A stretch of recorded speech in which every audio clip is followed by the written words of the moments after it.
설 연휴 마지막 날인 오늘 여야는 각각 기자간담회를 열고 각 당이 파악한 설 민심 동향을 밝혔습니다.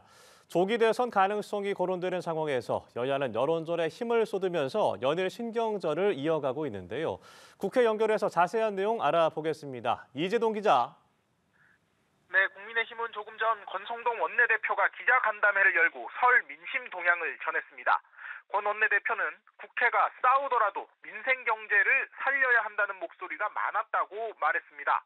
이어 민주당 이재명 세력이 국가 권력을 장악하면 끝없는 정치 보복과 국론 분열로 나라가 벼랑으로 떨어진다는 말씀도 있었다고 전했는데요.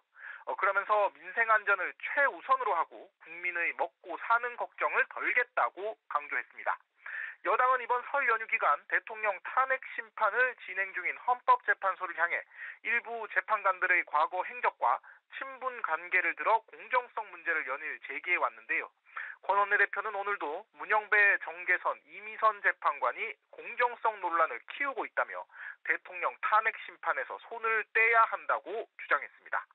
이에 앞서 민주당도 설 연휴를 맞아 김민석 최고위원이 기자간담회를 열었습니다. 민주당은 이번 설 민심에 대해 정권 교체가 설 민심의 최대 요구이고 민주당의 절대 과제라고 밝혔는데요.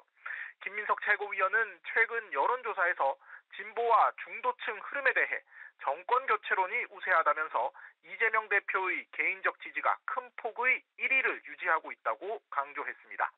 그러면서 보수가 뉴라이트를 넘어 폭력, 테러, 파시즘과 결합될 수 있는 극우화의 조짐을 보이고 있다며 극우의 극복은 한국 민주주의의 새로운 과제가 되고 있다고 주장했습니다.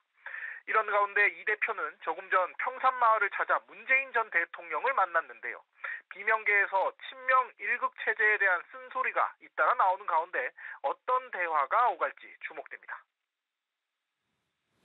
네, 이제 오늘로 설 연휴가 마무리가 되면 2월 임시국회가 시작이 됩니다. 쟁점 현안이 적지 않은데 어떤 것들이 있을까요? 네, 여야는 다음 달 10일과 11일 교섭단체 대표연설, 그리고 12일부터 사흘간 대정부 질문 일정을 잠정 합의한 상태입니다. 국민의힘은 교섭단체 대표연설과 대정부 질문을 통해 민주당이 일방적으로 입법과 예산, 국무위원 탄핵 등을 추진하고 있다며 공세를 펼칠 전망입니다. 반면 민주당은 비상계엄과 윤 대통령 지지층의 서울 서부지법 난동 사태 등과 관련해 여권의 책임론을 재차 지적할 것으로 보입니다.